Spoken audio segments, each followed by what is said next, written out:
New moon in Taurus has approached us. Here we are. Grand Rising, message of the day. Is it about manifestation? Absolutely. Of course, new moons are time to set an intention. I'm also going to add it it is a time of curiosity, right? My message of the day that I have posted today was about staying curious about something, and that happens to be the topic of conversation that has come up in my surroundings and in my research as I look at the transits that are taking place and in my own personal life. So we're going to go with manifestation, intention, but really staying curious. And the curiosity comes from trying to feel something different, right? It's time of new beginning. We're in Taurus season, right? So we've started all over in the astrological new year with Aries, and now we're going into Taurus. We're in Taurus season. It is a time of discovery.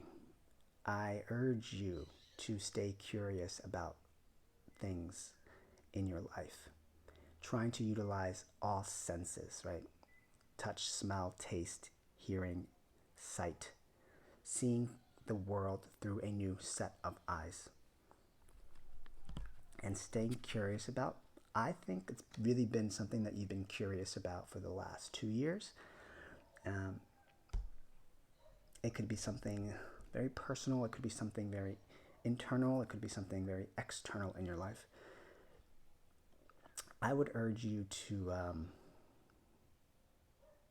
go after it, attempt it, right? Write it down if you need to kind of see how that feels for you. Um, it aligns with Jupiter that is bringing abundance and blessing, right? So it's asking you to expand your horizons, right? That's really why I say, like, this is something new in your life, right? My message of the day about the new moon in Taurus is really about something that is piquing your interest, and I highly suggest that you go down that path. I was on the beach.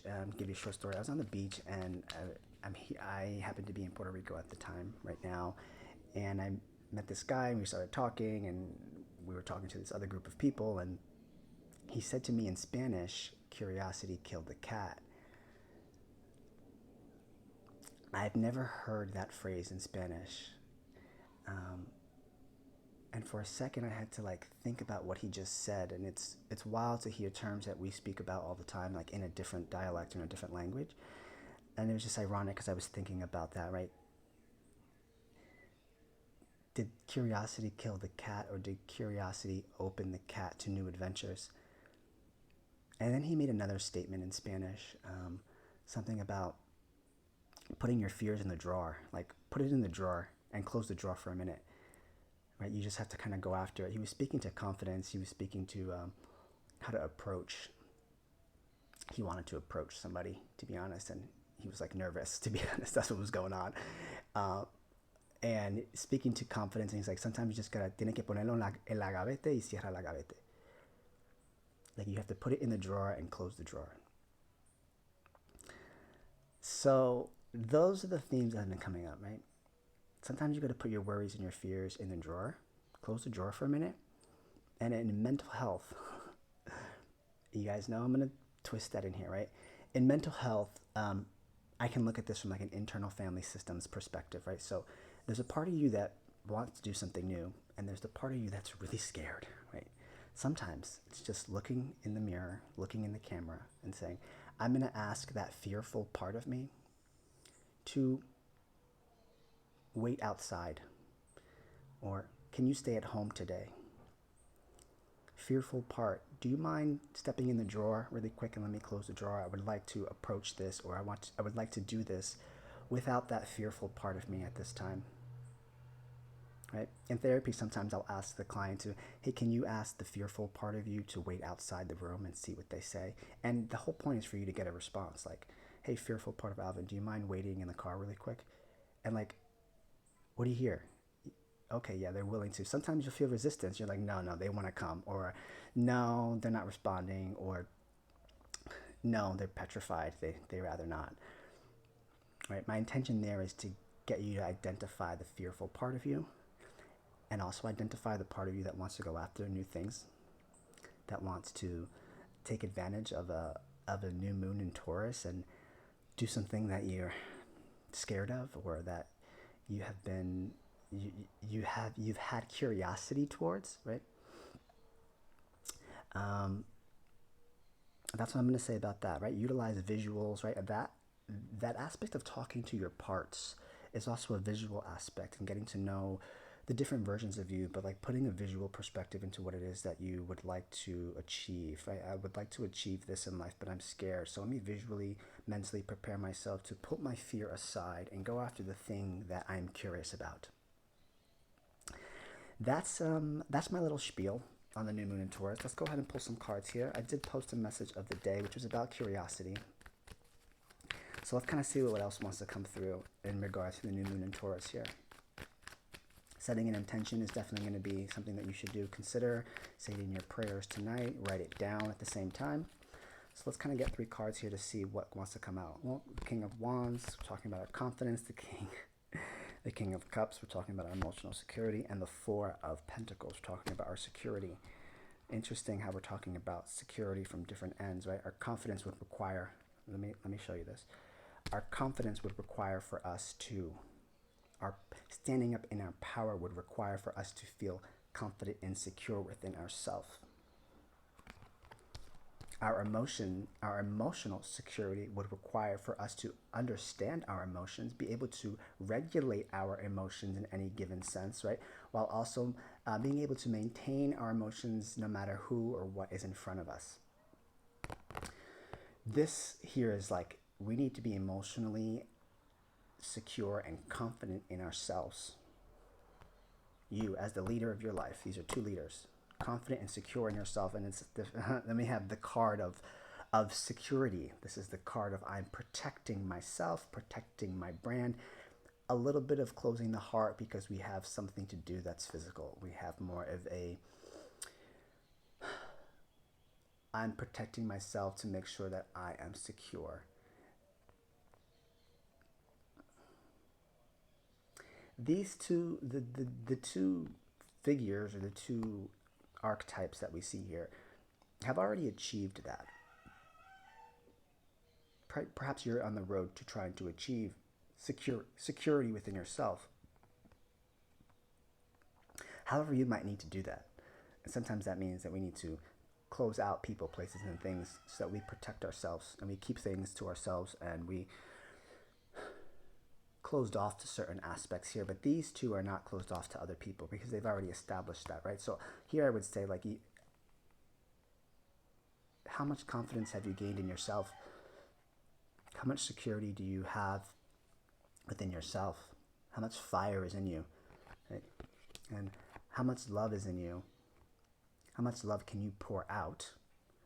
And how much love have you attained in the terms of self-love, right?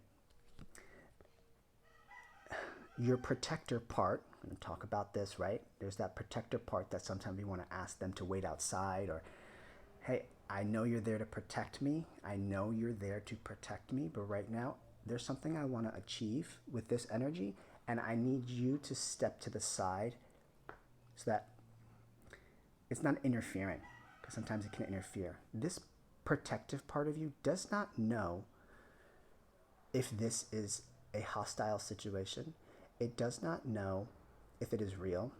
It does not know if, all it knows is that, hey, last time you felt this nervous about using this power or using this energy to go after something, in the past it might not have ended well. So I'm going to come and protect you anytime you start feeling really powerful, or anytime you start feeling like something is going to hinder your success.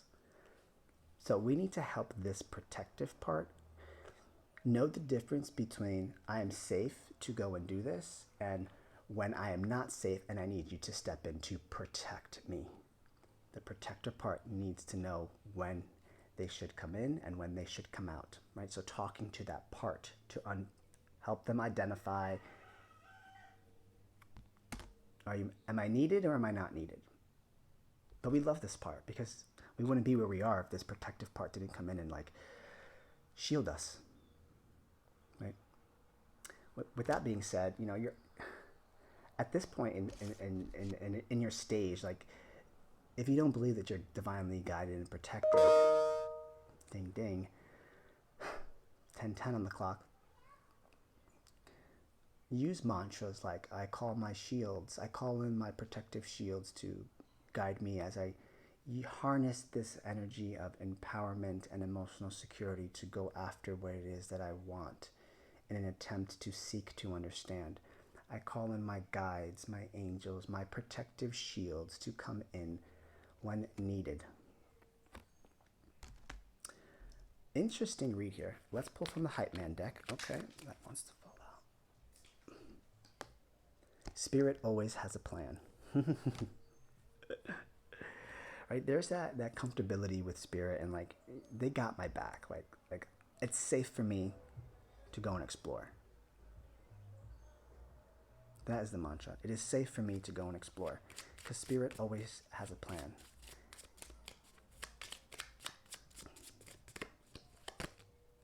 Love that journey you're on. 11:11 on the clock. We're on a journey here. Spirit has a plan, and I feel like saying, you know, if you felt like you've been protecting yourself for a long time,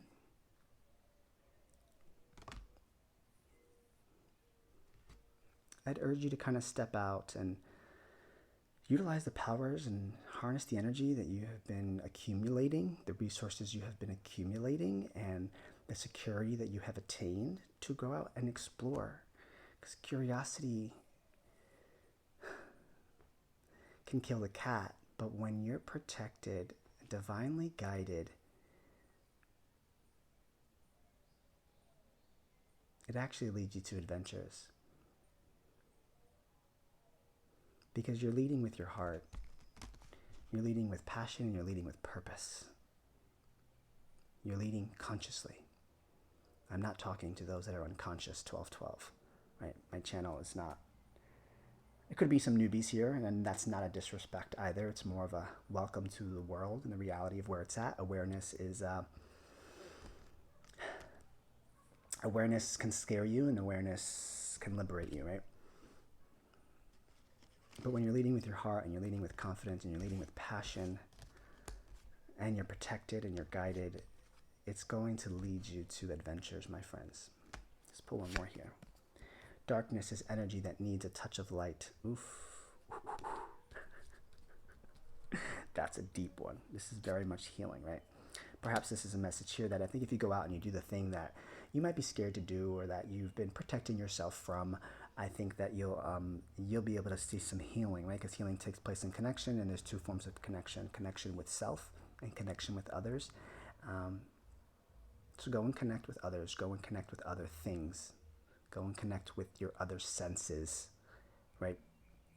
I think that you will find value, because, again, you're on a journey that Spirit has planned for you. Love that journey you're on, and Spirit has a plan.